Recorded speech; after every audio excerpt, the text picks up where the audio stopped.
The Edmonton Fringe Festival is almost over as artists across the world and across Canada showcase their work over the span of 10 days. But with the festival facing financial struggles, some artists are curious about its future. As Edmonton changes, as people's taste changes, the festival changes along with it. And one of the artists is Adam Keefe, who has been participating in the Fringe Festival for 15 years. While he has gotten the Edmontonian support, he is also aware of the festival's challenges, especially after the pandemic. I'm really concerned, actually. We've had a lot of issues in the arts community with funding, alongside, of course, COVID. So we've had a drop in audiences as well as combined with inflation, and I'll straight up say it, there's a lack of support from our government. They don't really come out and support the arts the same way they used to. It's not, I would say, detrimental completely, like it's not going to destroy the festival, but it makes it harder. Even Daniel Anderson, who is a longtime busker and started this Fringe journey in 2005 as a gate volunteer, shares his thoughts about the future of the festival. It's going to come down to like collaboration.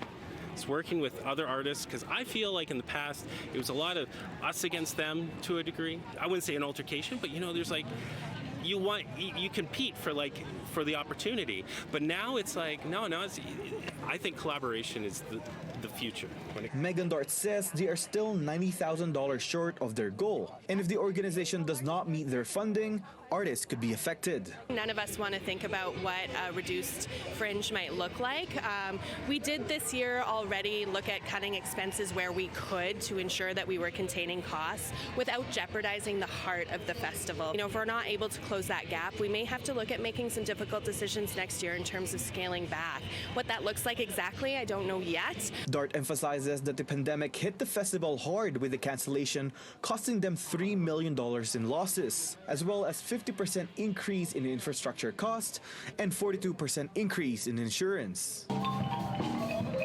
When asked about steering some content in a digital format, she says they have been experimenting with live streaming and able to reach viewers in 61 countries.